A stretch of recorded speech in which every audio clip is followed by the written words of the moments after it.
Welcome back to Stitch Files, episode 1, 2021. 2022. Dang it. What month is it? We're off to a good start. Already failing. 2022. Yeah. Happy New Year's, everybody. Yeah, hard to believe. Happy New Year. Yeah, we're hoping for a Happy New Year. So send your resolutions in to us, and we will keep you accountable. We'll pick the best one. Yep. All right, so we have a very, very special guest who took time out of her day to be on the podcast with us. Go ahead. She's currently off work. Sorry, I think I had a stroke. Nancy Minnie. Mm-hmm. And what is her title? Project Marketing Manager at Madeira. Product Marketing Oh, I'm Manager. sorry. Product. Let's get it right. We have a special guest that's taking time out of her day and doing it for free. So sorry. Let's get her title right. Yeah. We should do it at least. Know she's doing it for free. Nancy, you there? I'm here. Hi, guys. Hey. Hi. Yeah, so I already screwed up, so no pressure on you. Oh. Pressure's off. All good. It's all good. All right, so Nancy's with Madeira, so why don't you give us just a little brief introduction about your history with Madeira and how you got started and, anything personal you want to share? Social Security. Sure. Absolutely. I can do that. So I stayed home for quite a while. I was a stay-at-home mom. Once my daughters got to be in their early teens, I needed to get out of the house, and Madeira was literally 5 minutes down the road from me back in the day, a little over 21 years ago. So I went to Madeira USA, started working there literally in the mailroom with the samples, and I think that's pretty cool to be able to say 21 years ago I did that, and today I'm the product marketing manager. Yeah, and you said you recently got promoted to that role. Is that right? That's correct. Yeah. That's a recent promotion a couple months ago. So I'm going to start off the new year right, and really looking forward to 2022 myself. Okay. So what does your job entail there, or the new role? What does that look like? So I'm looking at basically just keeping an eye on our product. Certainly, inventory is a struggle. No. All around. Who knew, right? Hoping next year we're going to see some improvements. Maybe not right away, but a few months into the year, maybe certainly by the middle of the year, hoping to see that inventory get in better shape. So just keeping, we have our threads, our backings, our bobbins, and anything else that falls in kind of the supply part of it, and just making sure that we have all the products that embroiderers need, and keeping an eye on the quality for sure, making sure that it meets our standards. And I'm the in-house embroiderer. I self-taught myself to embroider on a few machines that we have there, and that really helped me learn all about the products, mm-hmm. And what works, what doesn't work, and how to help our customers, because there's so many variables when it comes to embroidery. Yeah. And, if you guys, anybody that's been on the Madeira page, it is a wealth of information and a whole lot of products. So, having an understanding and firsthand experience, I'm sure, goes a long way. Yeah, absolutely. And internal training there is part of my project, part of my responsibility as well. So we have, quite a large call center that really is more than a call center. It is a, customer service and sales. So they need to be able to troubleshoot for the customers as well. So I make sure that they have all the tools that they need to help the customers. Yeah, that's good. And you guys have a pretty extensive, a video library on there. And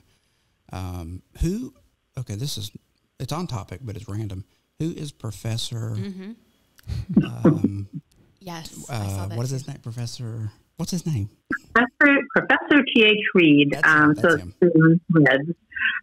For sure. I think Professor T.H. Reed is actually going to, probably in 2022, we're going to retire him. Don't you say that, Nancy, don't say that.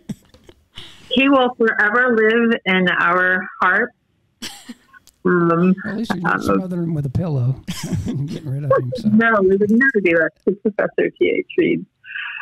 We've already, it's funny because we had a salesman, our national sales representative, who unfortunately passed away last year. Oh, well, I'm sorry. Arnie Corfine. He he was in Charlotte. I know him very well. Yes. So the images that they used for that were awfully similar to Arnie. Yeah, he was. I've known him for years. He was a really good guy. He was, he was an awesome guy. He taught me a lot of the things I know today because he did do embroidery back in the day himself. Mm-hmm. So I mean, that's where it is. It is, we got new and improved tutorials, product information sheets, and things like that are coming out. So we are going to continue to just jam-pack our website with lots of information. Yeah. And a couple of new things that I did put together just kind of at the end of the year here that was needed to be improved upon. And one of those is a backing guide. Mm-hmm. And it's a 4-page tutorial that you can find on our website in the backing section that, basically tells you everything from A to Z when it comes to backing. And I mean, can you slam that into 4 pages? Probably not. Yeah. But I did my best to do that with that. I also did a new needle chart, which is very, very much needed as far as an update and just all the different needles that are out there. Well, at least the ones that we carry, I should say. And then on top of that would be the, lastly, I just recently did an applique. Okay. How to do applique with our easy applique magic, which is a nice backing that you don't need the extra materials as far as like heat seals, sprays, and laminates and things like that. So we continue to improve upon our education on a regular basis. Yeah, I was really impressed with the amount of educational materials on the website. Like, for example, anyone listening that wants more information, there was digital tension gauge, like a guide on how to use that. Embroidery with thin threads for small lettering, which I feel like we get questions on. Yeah. Mm-hmm. A lot of good resources. Yeah, we do get a lot of questions in the office too. People call about what kind of backings do I need to have, and it's good to have a resource to kind of point people towards. And I think you guys do a great job. Thanks. So jumping into our questions, maybe you could give some explanation as to the differences between the types of thread that you carry. Mm-hmm, for sure. Well, everybody knows about rayon and polyester. So the big question, what is the difference? And, it's challenging to talk about that. Certainly doable, but challenging just because they are both great threads. Rayon has just been around forever, and that's what the industry has used for, ever and ever. Polyester back in the day was crap, I'm talking 20 plus years ago. But polyester has come a long way. So the basic differences between them is rayon is probably a little more versatile in how it can be used in designs. It lays a little better in there. It has a high tensile strength, which means, it has a little bit more of a stretch to it, but it will, it won't break as easy, I should say. And that being said, it's really necessary to make sure that tension's spot on with rayon. And once you get it spot on, it runs like a dream. And you mentioned, Sarah, that digital tension gauge, and utilizing one of those is super important. I use them all the time, even though, I kind of have the field test. But using that digital tension gauge, it's more exact because it is digital now. So rayon, it's softer. The colors are a little more, I guess, natural, in that they don't reflect. They're not as shiny. It's more of a sheen to it. When you're embroidering on the performance wear fabrics that are so kind of flimsy and slippery and whatnot, rayon's not going to fight with the fabric as much as a polyester might. So when you think about your polyester or Madeira's polyneon, the biggest thing about it is that it can be bleached with, certain parameters, of course. It does have less looping than a rayon might have. And one of the greatest things that we have going on at Madeira is that we now have a 100% recycled polyneon, which is called polyneon green.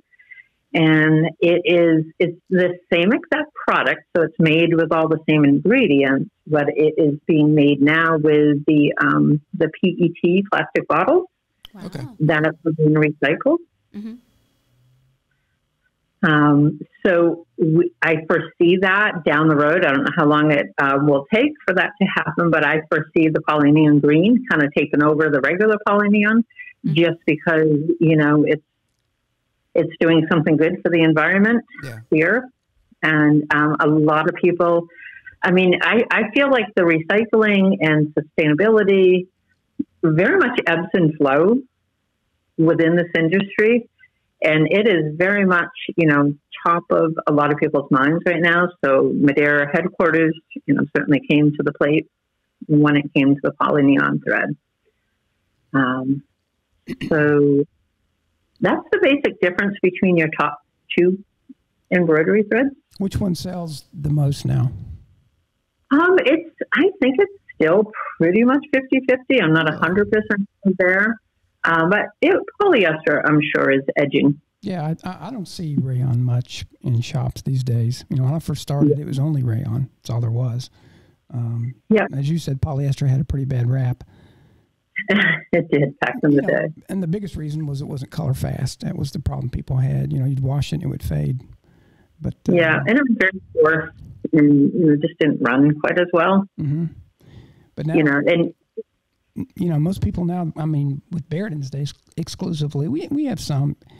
When I see rayon thread in a shop, it tells me that they've been around for a while, because new people, it's pretty rare they buy rayon. They usually buy polyester when they're getting into it.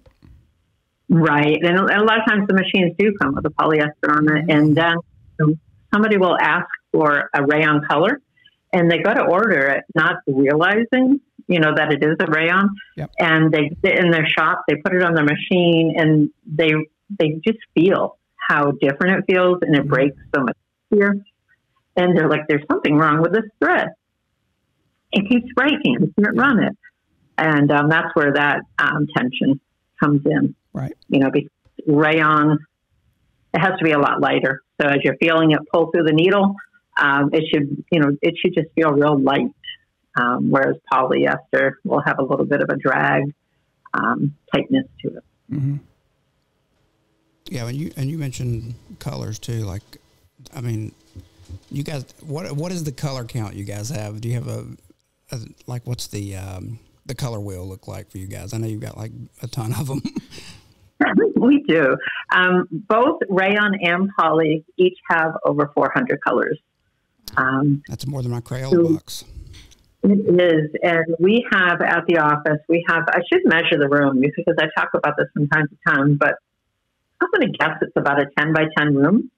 And it's just got a big opening in it. So it's 3 walls of just all thread from basically floor to ceiling. So we got all the cones of rayon on one side, the cones of polyester on the other side, and on the back wall is all our specialty thread. So, it's like heaven for an embroiderer. Now, are they all arranged by color? So, if something's out of place, would it drive you crazy? Well, I don't know that it drives me crazy, but they are. They're in color card order.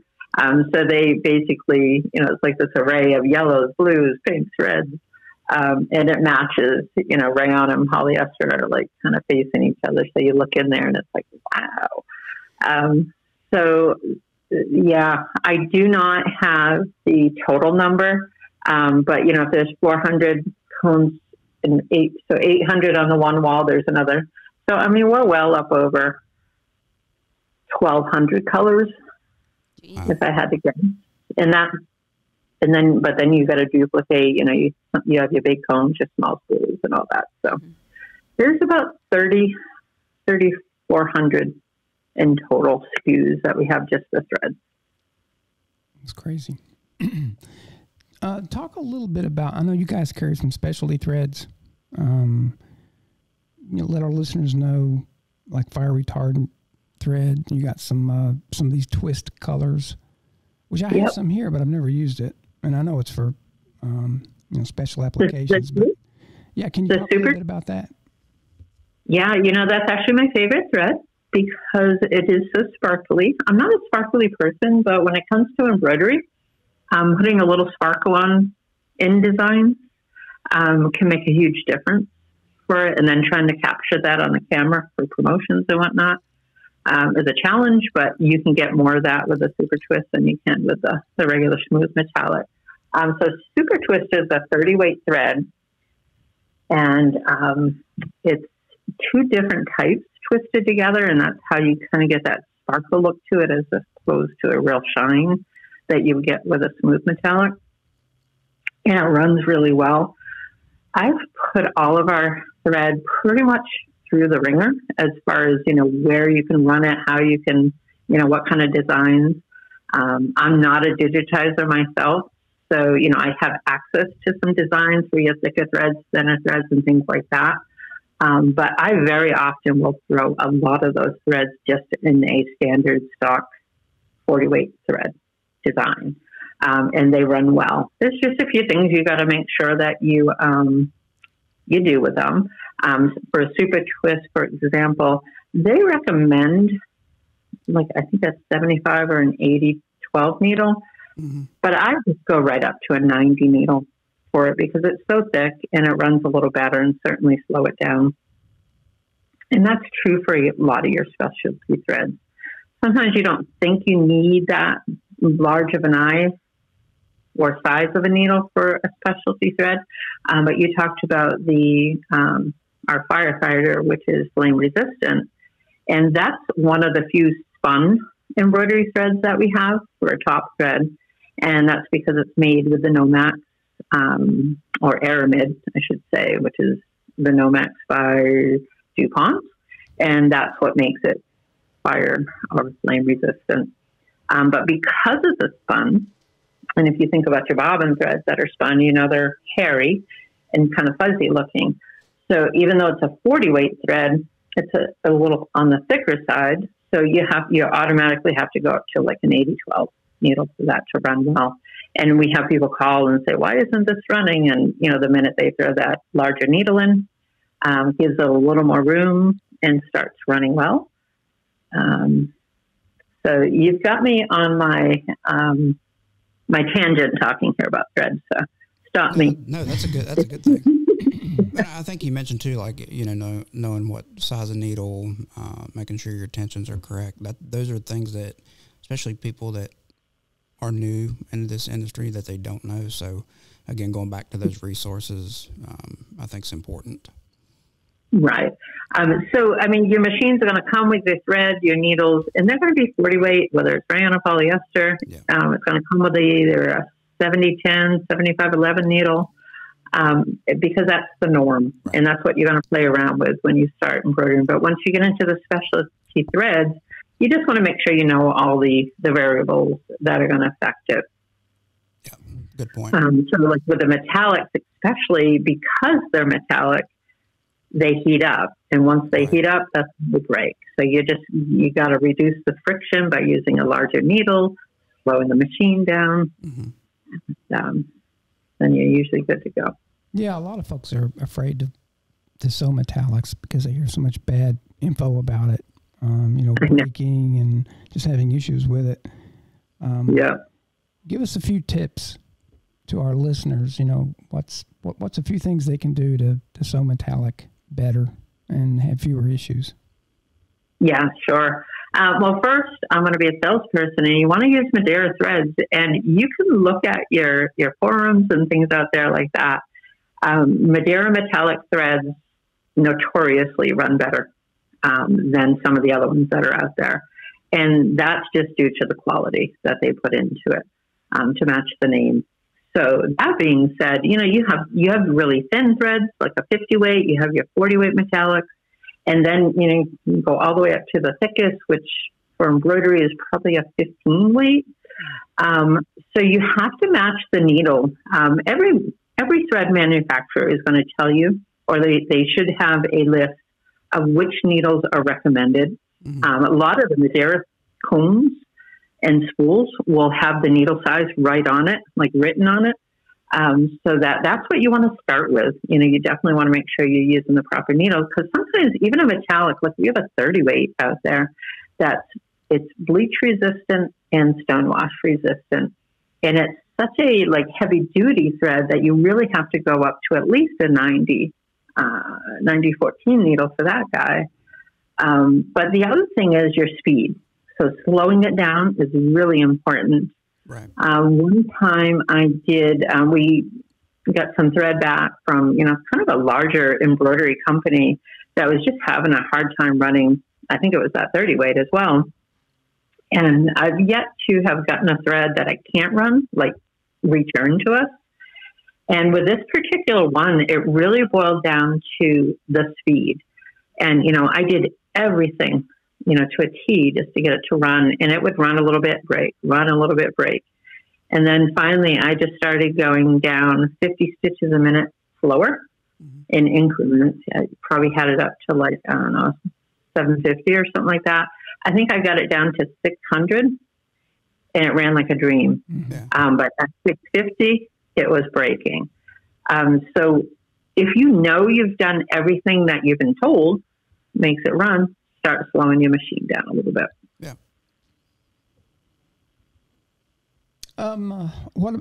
Explain thread weights. I know nobody talks about thread weights much. Everybody just grabs 40 weight thread for just about everything, and I don't think a lot of our listeners know that there are different weights. Different weights. Yeah, which is really how thick it is. We've got a design. We've got a design that we use.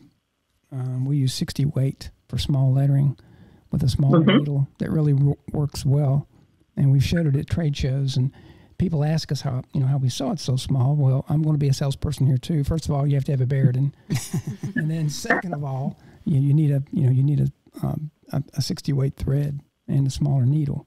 But if you want to go over these thread weights and maybe a few recommendations for our listeners, that would be great. Yeah, and applications for each weight. Sure. So thread weights are literally how much a thread weighs per unit, which I don't know if it's a yard, I don't know if it's 2 yards, meters, whatever it is, but it really is actually how heavy the thread is for whatever the unit is that they use. And that's why, your 40 weight is your standard weight thread. That's what you're used to. If you want to go thinner, the number goes up to a 60 because it takes more thread to, within that unit, it weighs, okay, I really messed that up. I was following. So you were good. So it just takes more of it, I guess, to weigh that same unit, which makes it a higher number. So when it comes to thread weight, or you see the hashtag, the pound sign, whatever, it literally is the weight. So the higher the number, the thinner the thread. The lower their number, the thicker the thread. So your 60 weight thinner thread, and in Holly Neon, we even have a 75 weight thread. So it's just a little bit thinner. And we have, I think on our premises, at this point, we have somebody who embroidered the Declaration of Independence on a piece of cloth that was probably maybe 10 by 10 with the 75 weight thread, and you can actually read it. So that just gives you an idea of how thin those threads are. So letters, with the 75 weight, you can get down to about 2.5 millimeters with clarity. And with the 60 weight, you can get down to about 3 millimeters high with clarity. And that's perfect for when you're doing your corporate logos, and then the corporation wants or has a slogan in small letters underneath their logo. And, the difference, you use your 40 weight for your logo and do the thinner weight for the small lettering. Right. You can also, you know, a lot of embroiderers out there, or digitizers, I should say, are very artistic in what they do. So the detail that you can get with those thinner letters on real small designs is pretty impressive as well. So if we go to the other side, which is our thicker, you have a 30 weight. So we'll talk about rayon now, because poly has the 40, 60, and 75 with your classic rayon. You also have the 60 weight as well, but then they have the thicker one. So you have the 30 and the 12 weight.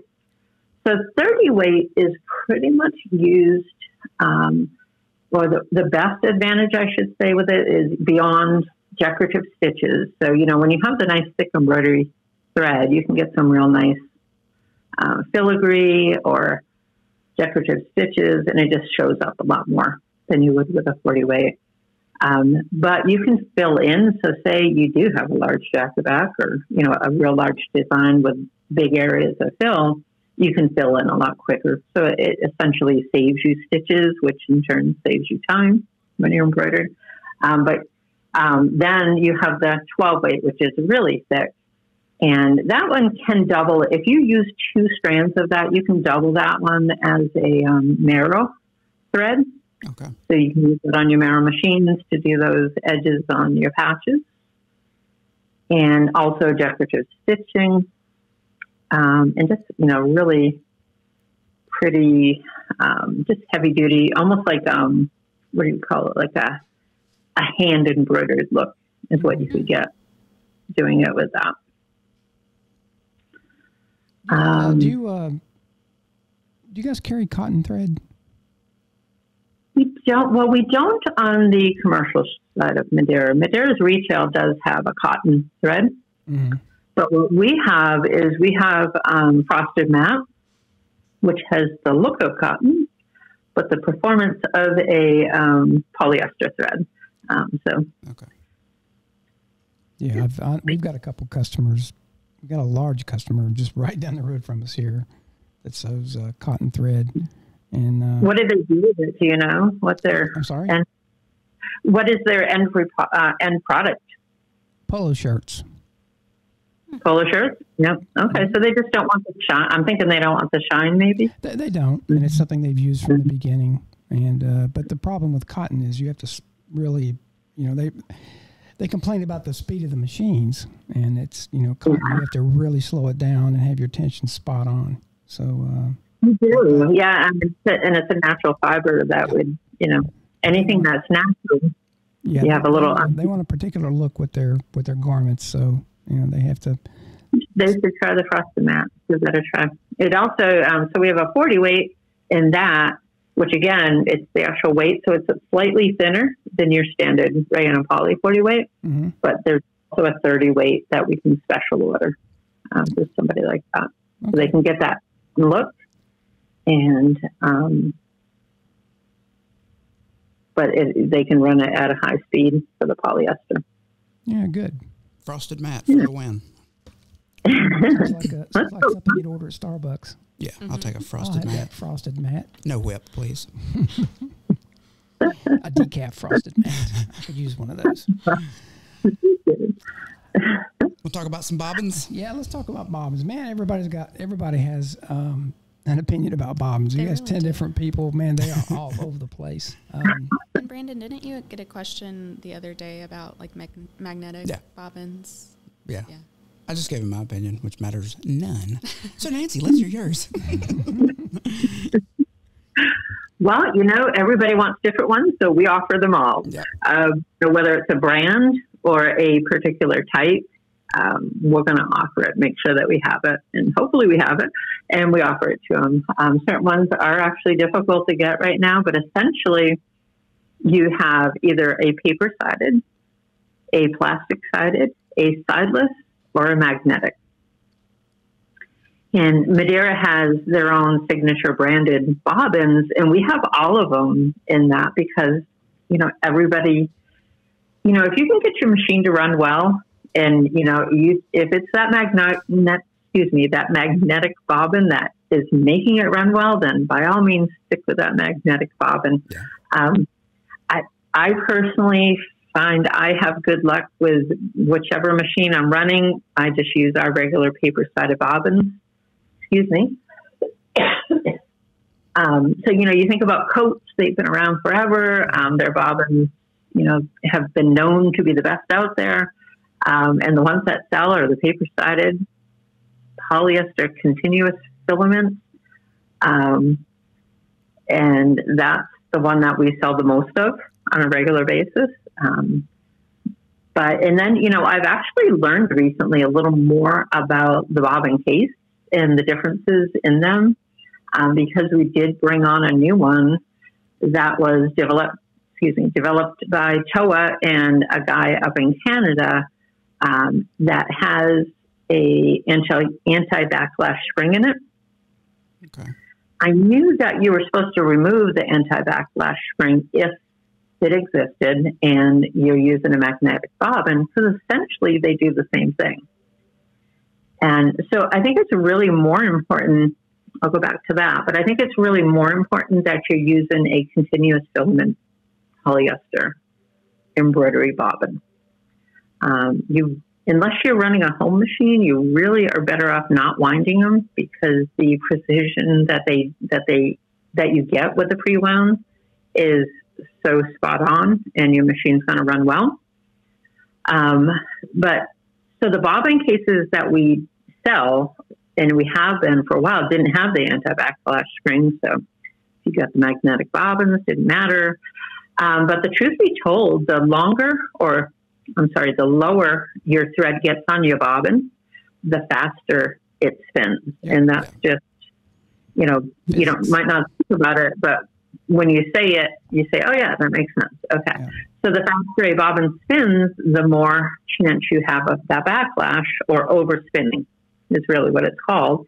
And that's where you can get those loops on the top. And a lot of times you really only see it on a large fill area for the most part. So the new bobbin case that we have has a backlash spring in it. Plus it has this so it's a replacement for the pigtail, because we know the pigtail is necessary to guide that bobbin thread to where it needs to go. What happens with that pigtail over time is it bends, it breaks, and it no longer does its job, and then you got to get a new bobbin case. The new bobbin case has I've dubbed it the slide guide. So it's more of a little mechanism up there that you just kind of slide the thread in instead of wrapping it around the delicate spring. And it runs, not only does it have the anti-backlash spring, it has that, mechanism that's not going to break. So we're saying it can run 3 times longer than the older bobbin case. But it's actually so new that, it might even last longer. We really don't know that. So I have one. I have one here. You do? Mm-hmm. Yeah. I've had it for about 6 months. It's still sitting over there on the table where I left it. We need to get into its paces. I need to get it out and mess with it. But we asked Japan about it, and they said they had some customers over there that were using it with good results. I find that people don't change their bobbin cases enough. They'll drop them on the floor, they step on them, they get them dirty, they don't clean them, and then they wonder why their bobbin tensions. They bend. I was in a shop not too long ago, and a lady was having some problem with bobbin tensions, and I said, well, when did you change your bobbin case? She said, I didn't know I was supposed to. I never have. It's 47 years old. Yeah. So, give it a try, Bob. I'd love to hear what you think about it. I keep forgetting about it. I think I showed it to you the other day. Did you see never it? seen it. I don't think so. It's right there. You see it on the You table? can point all you want, but I can't see it. I do need to use it. You know what? I think Madeira sent it to me. I think you guys probably sent one here and sent one up to Earl. I think he got one in Cleveland. Well, I'll try it. Yeah, you can try it. 2022 is the year. Give it a try. Yeah. New year, new bobbin case. There you go. So, do you like the magnetic bobbins? Give us your honest opinion. So, until I knew exactly why you needed to stop spinning, I hadn't really thought about it. I mean, sometimes they're there and I just throw them in and I use them. You know, the thing with the Madeira bobbins, anything, you know, if it starts with a 308, they all have different like digits after them, but they all have the same exact thread. So it comes from the same manufacturer. It's just, you know, some have, you know, the paper-sided ones, the sideless ones. We have ones with the plastic sides, and then the magnetic ones as well. I don't hate them. I just tend to go towards the paper-sided ones because I just don't feel like it's necessary. You know, I think maybe back in the day, maybe overspinning was more common, maybe, and it was necessary. Yeah, I think it's like you said earlier, when somebody finds that magic combination of, you know, the bobbin case, the right needle weight, the right needle, that's the answer for them, and you're not going to convince them otherwise. So make it all, you know? No, I agree. If it works for you, use it. I just personally, I don't think there's anything wrong with them. I don't dislike them either, nor am I head over heels in love with them. I can't justify the extra cost from my perspective. That's the way that I look at it. If they were the same price, I still don't know if I would or not, because I'm not 1,000% sold on them. I know people that use them and absolutely swear by them, and I think that's great. And that's the thing about this industry too, is that whatever works for you, use it. Yeah. Kind of like what Brandon said. I was taught back in the 90s how to run these machines, and I was taught by a lady named Sam Smith, and she taught me all the basics, and that stuck in my head, and it works for me. I'm a decent embroiderer, but I'm certainly not going to knock anybody for using something different, unless it's not a Barudan machine. Then I will knock them all day long. We're starting off 2022 with some fire in your belly. Yeah, I'm telling you, I'm ready to go. Coming for you. Yeah, and you know, if you do go on the forums and things like that, which I completely would discourage anyone to do that, because most people are very opinionated, and they'll tell you the way that you're doing it is wrong, and here's why. And yeah, it's like we said, if it is working for you, onward. That's what I say. Yeah. Absolutely. And I even find, you know, I do have to help customers from time to time because they're struggling, and, you know, I can give them what works for me. And they might have even already did that, and they're still struggling. So I'll try to, you know, there's just so many variables that come into the embroidery where, you know, especially caps, when people pick up caps from Walmart or some other department really cheap, then they throw them on the machine and don't understand why they're not working. And, or that's what their customer brought them. And, you know, you've got to find out, you know, every machine is just a little different, and you got to find out, and I think it's especially true with caps, what cap works well on your machine, and that's what you offer your customer. Because otherwise you're fighting, and it's taking you 10 times longer, and it's hard to justify charging them, you know, because you can't run what they brought in. Yeah, it's you just brought up a point. There's so many things that go into the embroidery recipe. I mean, you could have a faulty design. You could have bad thread, bad bobbins.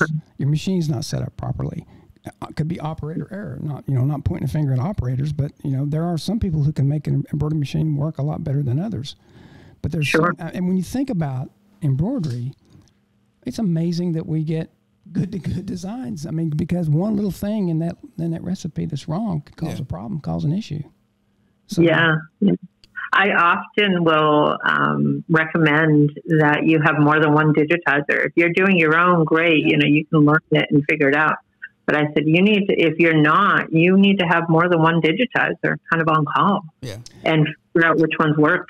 Well, with caps too, that's something. Just because you're a good flat digitizer does not mean that you're a good. And I'm not pointing fingers at anyone. I'm just saying, if a person is a great flat digitizer, maybe they've never done it for caps, or they don't understand the way that caps sew.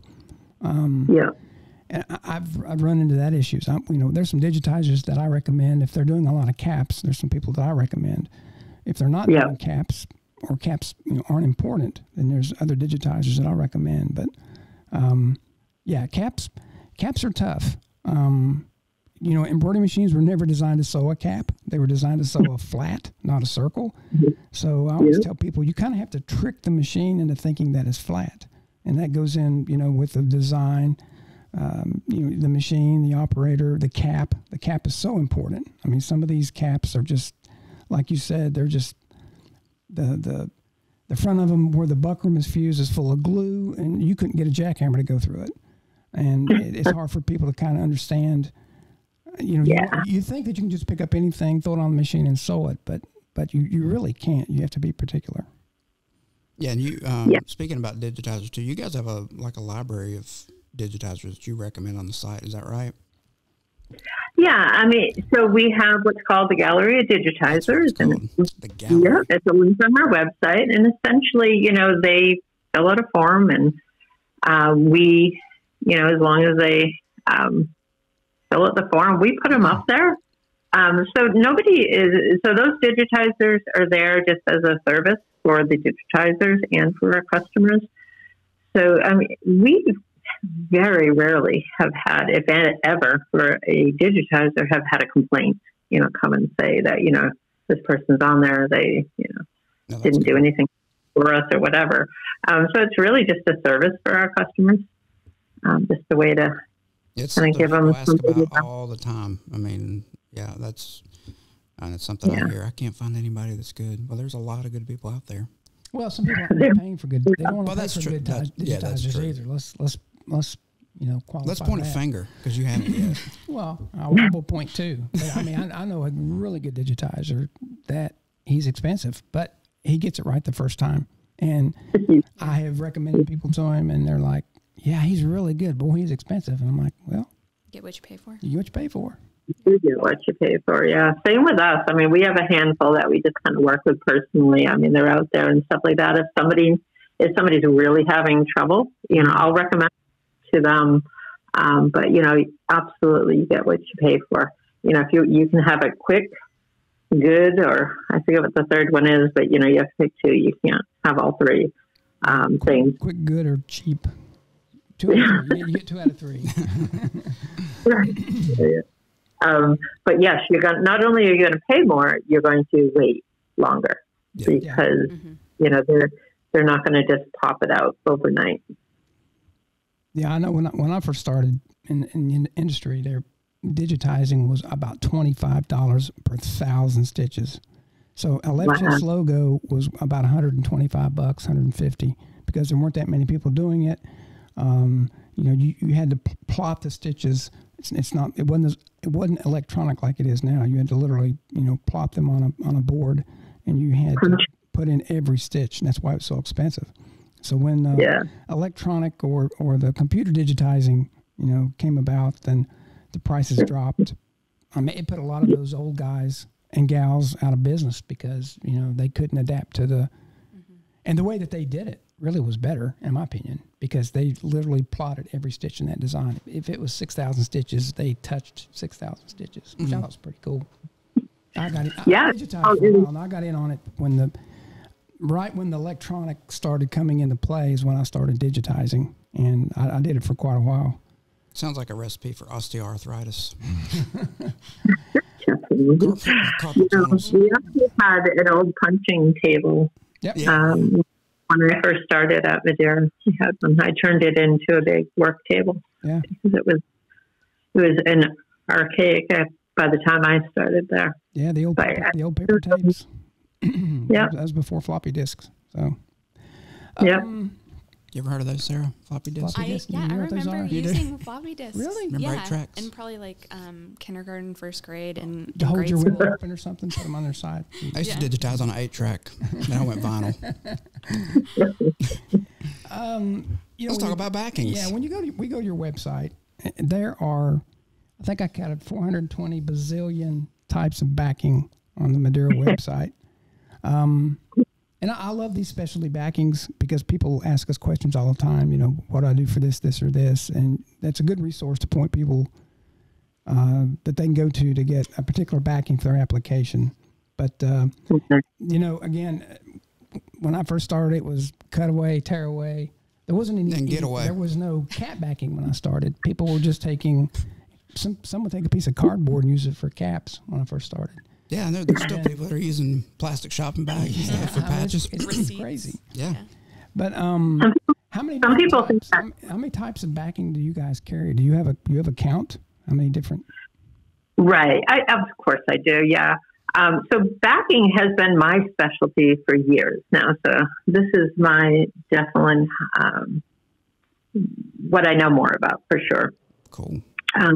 We have roughly about 30 different backings, and they break into 4 different types, and it's always how the backing's removed. Mm-hmm. So you have a cutaway backing, a tearaway backing, a wash-away backing, water-soluble backing, or a heat-away backing. And going back to Arnie Corfine, he's the one that taught me from the very beginning the basics when it came to cutaway and tearaway, because your wash-away and your heat-away, those are kind of specialty backings. So when you put it as simply as just talking about cutaway or tearaway, your cutaway backings are going to be used for your knit fabrics and your light woven fabrics. And the reason why is because those fabrics are not stable. Right. A stable fabric would be more like a canvas, a twill, maybe a Carhartt jacket. So those tightly woven fabrics, that's when you want to use a tearaway. And the reason why is because you always want to use backing on your machine, and because that backing is developed or manufactured specifically for this. There might be other uses for these particular non-woven fabrics that are out there. But first and foremost, you always want to have a backing so that when you're hooping it, it helps hold it in place and still while you're embroidering. But it also, more importantly, well, not more importantly, but another important factor is it helps it slide on the needle bar or the arm that comes out, and that's what the hoop kind of rides on. So some of your materials they're not as smooth, or they're not as, they don't glide as easy. So, you think about vinyl or something like that, or even in the denim jacket or whatever, it might not slide as well on that. And that's when you kind of lose your registration when, the material doesn't stay still. So for your canvas, your denim jacket, Carhartt jacket, you could, in theory, you can embroider on that without a backing, and the design, if it stitches out well, can withstand itself. It's going to hold up because that material is so stable and sturdy. But tearaways do tear away. They have kind of a paper-like quality to them. So they eventually, all tearaways wash away. So now there's no stability. So that's why you use them on the stable fabrics. On the other side, your cutaways will stay throughout the life of the garment. So as much as it can be washed and dried, worn, that cutaway is going to stay with the design. So you think about, especially your performance wear, stretchy, slippery, hard to embroider on garments, you have to have that cutaway so that it holds the design up forever. And then there's you guys have a good cap backing too. I recommend your cap backing. It's a little different than your average tearaway because it's thicker. Yep. It's got a different hand to it. Can you talk about that just a little bit? Because I think a lot of times people won't spend, or customers won't spend the money to get actual cap backing. They'll just try to use, some tearaway that's on hand. Because I've seen caps come in here that don't look very good, and they'll say, well, are you using backing? Well, yeah, let me show you what I'm using. I'm like, well, you should get cap backing. Yeah, tell us why cap backing is better. Tell our listeners why they should be using cap backing for their caps. Sure. So cap backings are also a tearaway backing, but they're heavy duty or heavier weight. Your basic tearaways that you would use for your denim jackets, the heaviest it usually gets is either a 1.8 ounce or a 2 ounce. When you start looking at your tearaways or your cap backings that are specifically cut nice and thin, so they fit on those round cap frames, But they start at 2.5 ounce, 3 ounce. I've seen 3.6 ounce out there as well. But like you said, Bob, they have a different kind of feel to them. And that's because they are thicker and heavier tearaway backing. What you really want, I mean, you want a nice, probably a good 3 ounce backing is a good place to start for sure on your structured caps. And, you know, that's the first thing that people think of when they embroider on those caps. So now we're talking more of a twill, which is that heavy duty woven fabric. And I've seen or heard that people, you know, your caps, you order them from your apparel company, and they come with that little cardboard, so they stand nice and tall. And I've actually done it by mistake, left it in. I know where this is going. But people will actually, I'll just use that on there. Well, you don't want to do that. Trust me, we've seen it all. And it's made to display and hold your hat. So you want to hold on to that and put it back in when you give it to your when you finish the job and give it to the customer, because it's a nice presentation. But you want to use your your tearaway, your heavy duty tearaway. And like I said, it's heavier and it's cut at 4.5 inches, whatever, you know, so that it fits into those cap frames.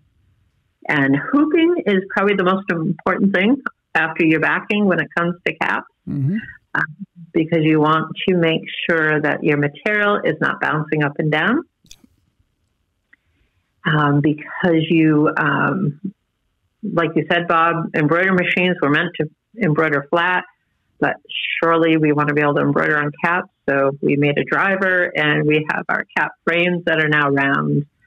And those caps do not like to go down flat. So you really have to work on them a little bit. You know, some hats are better than others. So, you know, if you find a hat that works well on your machine, by all means, stick with it. Yeah, I agree. We get a lot of questions, especially at shows. People can't do, you know, they have a hard time with caps. And, you know, we're known in the industry as the cap machine, and that's because of our driver and our cap frame. And I know people have come up to us and said, you know, there's no way I could ever sew that cap.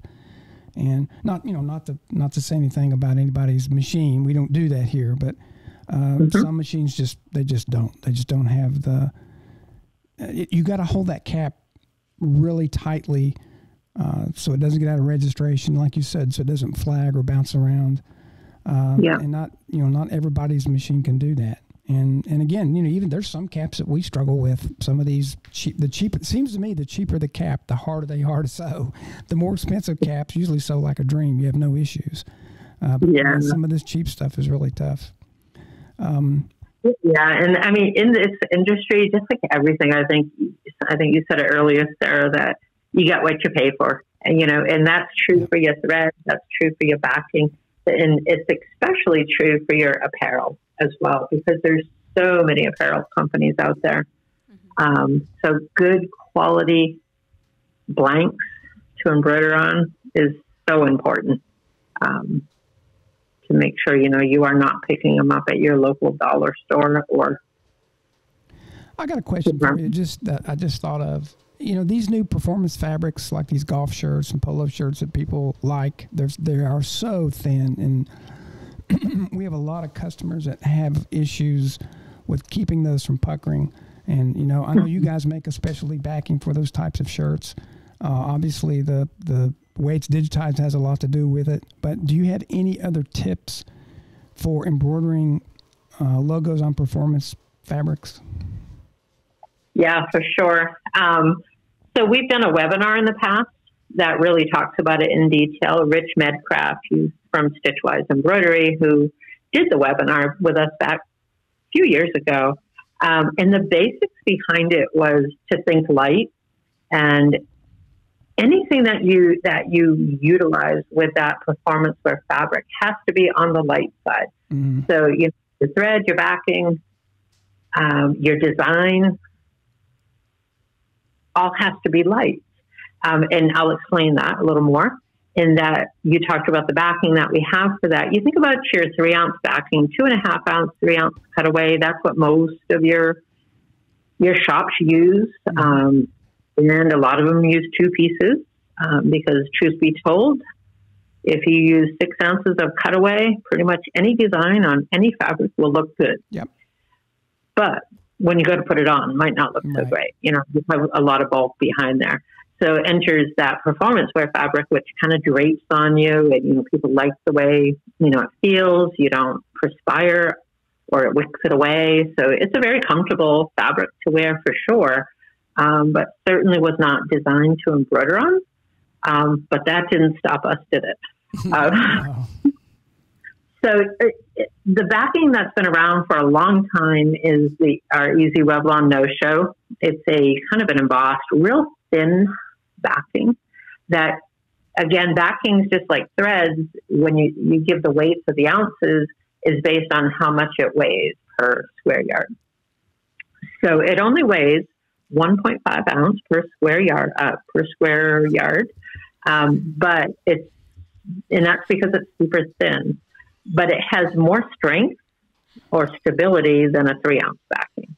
So that's what makes it really good for this type of a fabric, because you have no bulk back there. It's also called no-show out there, because you're just not really seeing it. So you think of your light colored performance wear like white. You're not going to see it as easily as you would the big bulky 3 ounce backing. And so now you're adding a lot of stability to that garment. So now you got to talk about, and the other one that's out there is our woven backing. It's called Cut Performance. It's one of the few woven backings as opposed to a non-woven.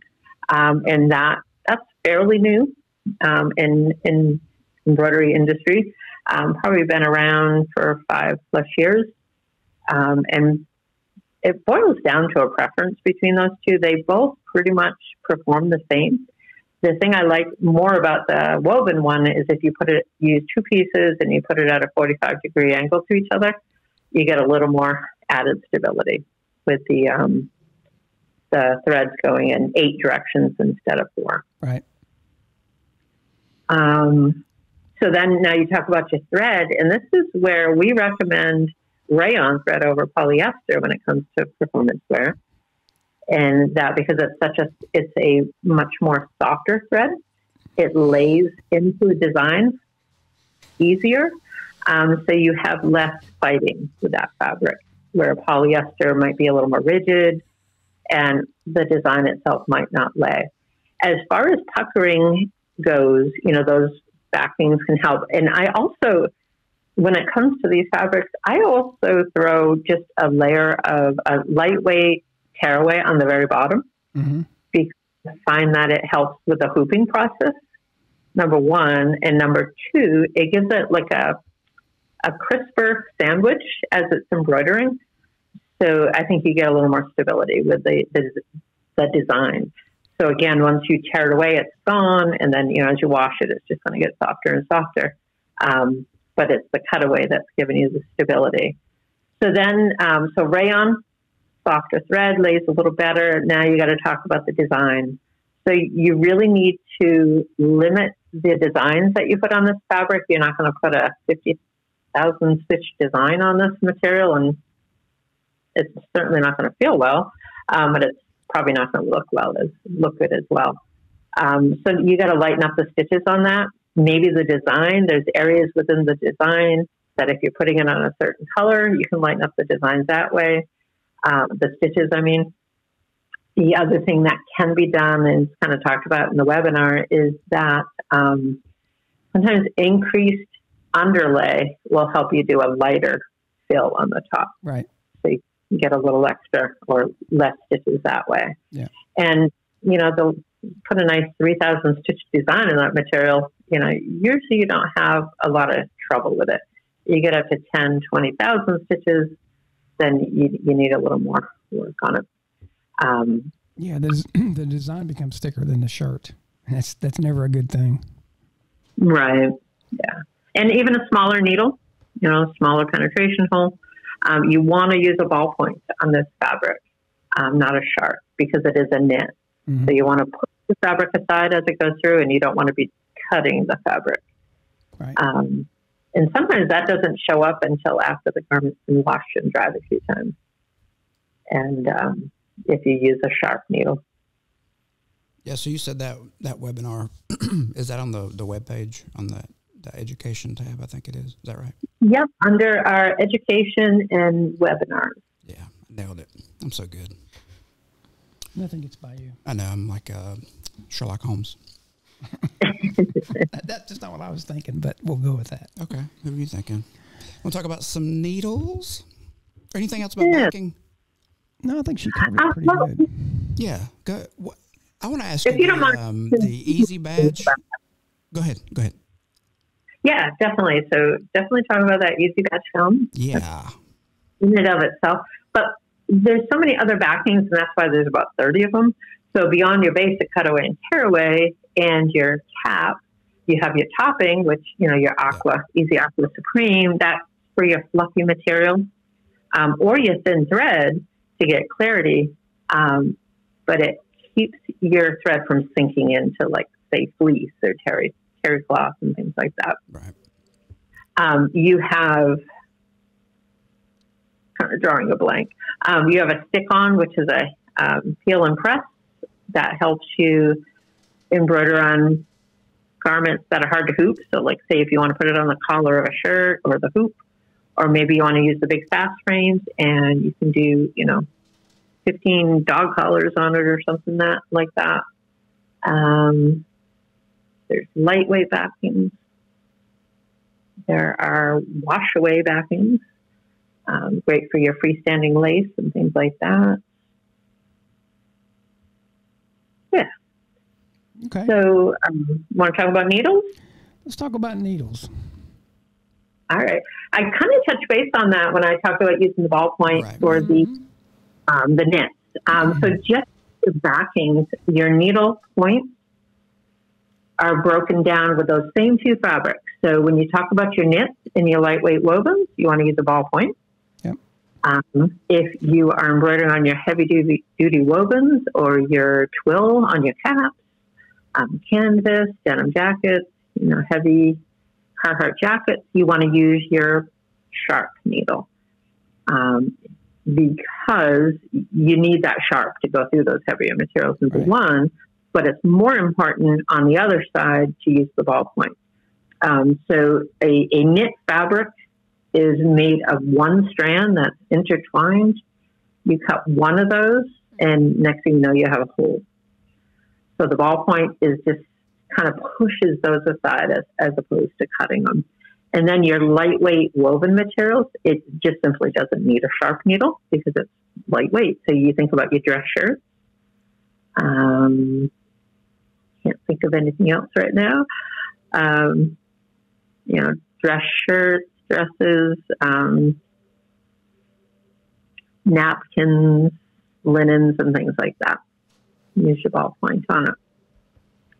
So when it comes to embroidery needles, they are specific in that they're large eye, as opposed to a standard. So a sewing or a construction thread is a standard needle. Right. And an embroidery needle is a large eye. And usually it's noted on the packaging with that DBXK5. And that just simply means it's the same size needle with an enlarged eye. And when it comes to the high-speed embroidery machines, you need that extra space in the eye so that thread will run smoothly through that needle and not break. Right. Do you have a recommendation when needles should be changed? Every manufacturer that I've communicated with says the average lifespan of a needle is 8 hours of running time. So you have 15 needles on your machine. It's kind of hard to gauge that for sure. Yeah. It's a lot of math. Can you tell me, Bob, in the Barudan machine, are you able to look that up? Are they? If you can see the runtime per needle in the automat. Yeah, you probably can. Well, yeah. No, I don't know if you really can't. Yeah. Not per needle. You can see how long the machine runs. Yeah. I mean, you'd really have to keep track of it. But, if I'm starting a new project, I'm going to start with fresh new needles. You know, if it's going to be a longer project. But I think in your everyday embroidery, I think a good rule of thumb when it comes to needles and when to change them is if you have 3 unexplained thread breaks. You know, you know your tension right. You know you've got the thread path is good, your bobbin case is good, and everything else is, but nothing else. You know, everything's good. So change your needle. I mean, they're a very inexpensive commodity when it comes to doing embroidery, a very small part of it. And changing it out is pretty easy. Especially, do you guys have the needle ease there? No, but I have looked at that thing because I have a very hard time figuring out where the scarf is on the needle. So, yeah, I might put it in backwards. So, explain that product, would you? Well, you know when you have it in backwards, because it'll just 6 stitches and stop. And after about the 15th time of doing that, you're like, oh, how much the needles are right. Yeah. But you learn that real quick. So until you get your needle ease, Brandon, the best thing to do is put your needle in something white. So a lot of times you have backing hanging around. So put it on something white, spin it, and then you can find it. So I'm glad we're talking about the needle ease for 2 reasons. One is it's a really cool tool in that it holds the needle front to back, because there's a little mechanism in there. You put your needle in, you spin it until it clicks. And the click is that little mechanism is going into the groove of the needle, which is always on the front. Yeah. So the scarf is always on the back. So it's awesome in that you always have it straight. Because if you're just doing it by eyeball, number one, you hope you have the scarf in the back. Number two, you hope the eye of the needle is straight from front to back. And the challenge that I have found with Barudan is that you have on the needle is your little loop that you put the thread, you wrap the thread around it, and before you thread the needle. Right. And the thing that you have to do with the needle ease for the Barudan, because it limits you, because you hold the needle, you have to put the point of the needle in, so you press the foot, and then you have to put the shaft, the shank, up into the needle. Mm-hmm. Okay, I'm following you. We're going to be using the technical terms. But that little loop that you put your thread around kind of makes you have to push the needle all the way down. Once you get it in there and you click it into the groove, you have to push the butt of the needle down to make sure it's all the way down. And then you kind of just have to wrap it around the thread guide. That's just before you. Does that make sense? Yep. Yeah, I'm following you. Yep. Yeah, actually, I was looking at that on your webpage today. Is that new, that product? It's fairly new. It's probably been around for a good 10 years. I think we've been carrying it for maybe 3 to 4 years. So it's fairly new. Yep. But yeah, I've had a couple of people call in that have Barudans and they want to return it. It's like, I can't use it. I'm like, wait. So I help guide them, and then it works. Yeah, cool. Yeah, I wouldn't learn any more new cuss words if I didn't put needles in a machine backwards. Yeah, I'm telling you, I can't see, I can't feel. I mean, what am I even doing? You probably need some readers. No, how dare you? It's too early in my life for that. Yeah, no, I mean, even with glasses, I'm like, I see them when I go to thread it. I'm just like, it's blurry, but I aim for the middle. And, I know where the hole is on the eye is, so I know I'm in the right area. And if you can get your thread on the groove, you can just let it ride down, and then it goes right in. Yeah. Cool. Sometimes I try. Do you have are there any other new products or things you would just recommend? We'll close out here in a little bit. I know we're pressing your time.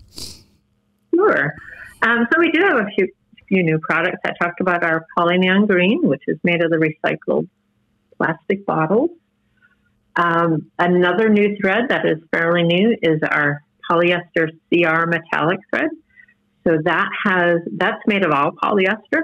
So it essentially has the shine of a smooth metallic with the runnability of the polyester thread.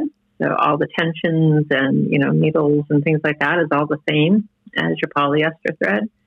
And the best part of that thread is that not only does it come in your typical golds and, your couple of silvers there, it comes in a plethora of jewel colors. Oh, my favorite. Beautiful. It's very hard to find in embroidery thread, your jewels. We've had them in the past, and they just haven't stood the test of time. And I think this particular thread is here to stay. And just having purples and pinks and reds and greens and oranges and things like that. I have a lot of fun with a bunch of designs. Because not only does it run like a polyester, it's a 40 weight, so you can throw it into any design you want. So that guy is super, super popular. Also, our new Reflect thread. So we have a reflective embroidery thread. Have you guys tried that yet? No, but I've seen it. You've seen it. We have to get you some of that so you can try it. It is, so I've been in the industry for 21 years, Bob. I think you're up there or more. And how long have we been trying to make, or have embroiderers been asking for a reflective thread? Yeah. The 21 plus years that I've been here, for so many years, like, oh, can't be done. And then it started coming around where, some of the manufacturers were coming up with some. We tested umpteen different ones that just never passed the test to run well until the new Madeira Reflect thread came out last year, I think. And this guy is so soft compared to anything else that's out there. So we now have a true reflective embroidery thread that is not for safety, and it's important that embroiderers know that, because the variable of just it being an embroidery thread, there's no guarantee that you can get the reflectiveness that you can get from the 3M tape that's on your yellow vest or whatever else you're embroidering on. So it's enhanced visibility as opposed to safety. But it's so fun. Again, I try to put the thread through the test of all the different variables that are out there. And probably one of the harder ones, I think, is doing 3D foam. Yeah. And on a cap. So I did 2 layers of 3D foam with this reflective material on a, shall I say, dollar store cap. And we sewed out well. I think I was lucky with the cap, but the thread just stitched out beautifully and just needs a little light on it, and it reflects back at you. So that's pretty cool. Yeah, you need that for your motorcycle jacket. Yeah, I do. Yeah, that way I don't hit you, at least on purpose. Yeah, I can put my name on the back. We'd love to try that if you want to send us some. That'd be really I'll cool. get samples. I'll send some samples out to you. Yeah. Hi. I mean, other threads that are out there, we have our Luna, which is a glow-in-the-dark thread. Again, another novelty thread that's fun. The wool threads, I think people are afraid of those because they are so thick. We have a Burmalana, which is a wool blend, and our Burmalana Co., which is cotton acrylic blend. I was not sure how to say that word. I'm glad you said it. Cotton? Yeah. No, Burmalana. Oh, I've used it. It's a good thread. Yeah. Yeah. So it's thick. You got to use 116 needle. Design has to be digitized. We even have a special design for testing. It's larger. Because when I tried to use the test design for the 40 weight, it bird nested. Yeah. Go figure. Yeah, that's a fun thread. You can actually brush it out, and it looks like animal fur. Oh, man. I love to pet a horse. It's even better. Yeah. That's it for new products. We do have some new stuff coming up.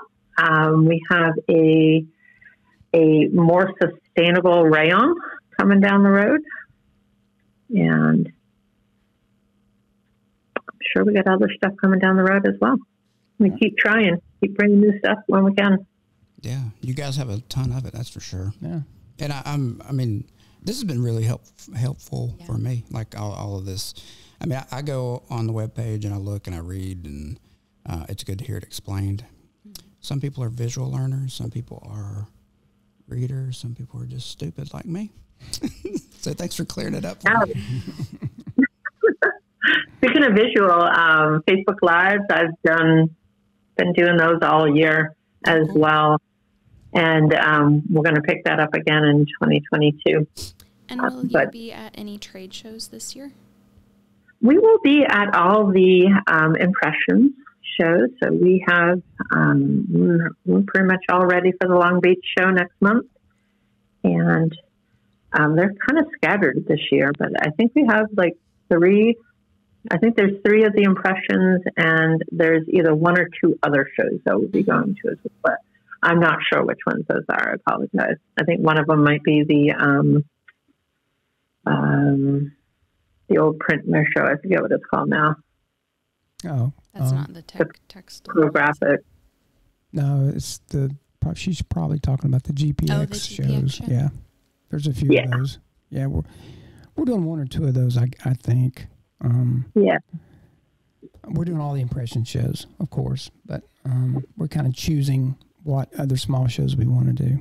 You can get too many shows where it just gets too expensive, and we don't have enough personnel to go to all these shows. So you have to pick the cities where you think you'll do the best.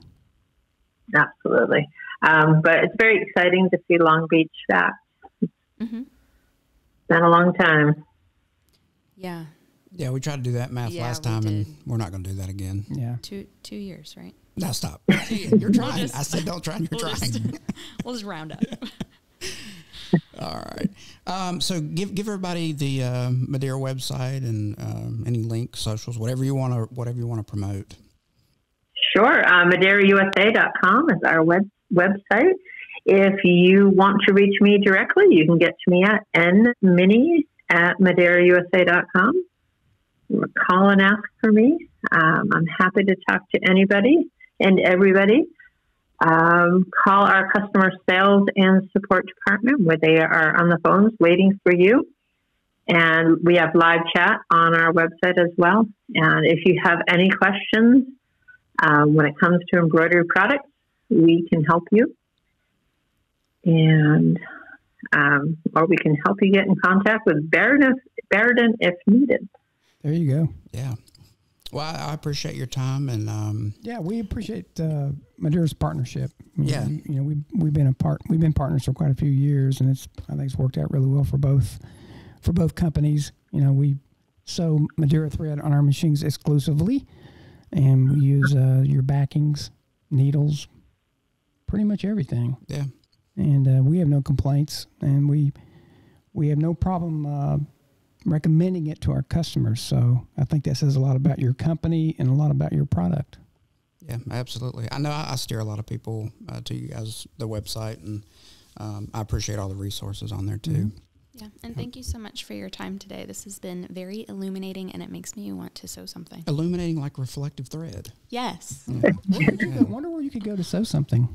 I don't know. Maybe one of these machines back here. All right. Well, we'll let you get out of here. And thanks again, for your time. Thanks for taking your day off and hanging out with us for well over an hour. And wishing you the best 2022, and also for Madeira, and nothing but success. And we will see you down the road. Absolutely. Thank you, guys, and hope to talk to you soon. All right. Take care, Nancy. All right, bye. Awesome. That was a very good discussion. Yeah.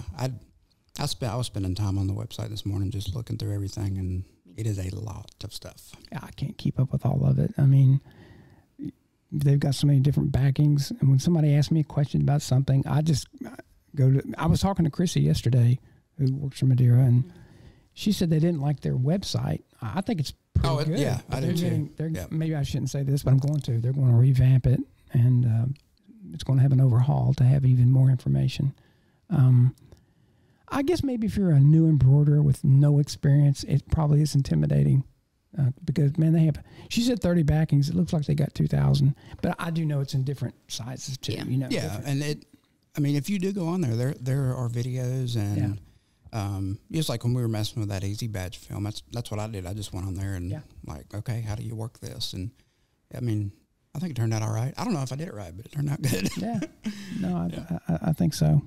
Yeah. So they had how to make patches. Yep. They had information on that. How to do applique, how to do 3D foam. They had so much. Yeah, and they'll even give you like design specifics as far as your millimeter spacing. Yeah. I mean, it is very informative. So that needle chart that she mentioned, that seems very helpful. I don't think enough people take advantage of the info that's out there on Madeira's site, because we get asked these questions a lot. I just point them there, like, go here and look. And there's I don't. I will go to Madeira's website when I'm talking to them, and they'll act like you know it. Think I'm smart. Yeah. But after talking to me a few minutes, they realize. Nah, We'll just go to the website. Yeah, we'll just do that. We'll talk to Nancy. Yeah. She's a lot smarter than Nancy. Bob. She's coming to Long Beach. They are. I don't know if she is. is. Okay. I don't know that I've ever met her. Maybe I have. She's been around a while. Yeah. The name doesn't sound familiar. I've always dealt with Christy. Yeah, Christy Grasso and Shirley Temple. No, I can't think of Shirley's last name. But they're very helpful. Like I said, they've been a great partner. Yeah, we appreciate that. I have 1,000% confidence recommending their products to our customers. Yeah, agreed. All right, anything else to close us out? Long Beach coming up. Long Beach is coming up. A couple weeks. Hey, would you like to, remember how you looked so stupid last time? You want to tell everybody that the offices are going to be closed tomorrow, even though this comes out next week? I'm not saying anything. Okay. Not saying a word. I'll let it go. Let it go. Let it go. Let it go. Here we go. All right. Well, thanks for hanging out with us. Please go like, subscribe. New episodes drop every other Wednesday. Except when they don't. Except when they don't, but they do. Yeah, you know how things work. Schedules. But we'll see you guys go buy in a couple weeks. Go buy some thread backing. Get to sewing. And a Barudan machine. Yeah. Get in line. Yeah. And Long Beach coming up pretty soon. It's in the distant, not so distant future. So every day that goes by, every minute that goes by, it's closer to it. It's closer to it. Yeah. And when this episode comes out, it'll be live. Yeah. Yeah. We'll see you guys on the next one. Right. Have a great year. Peace out. Bye.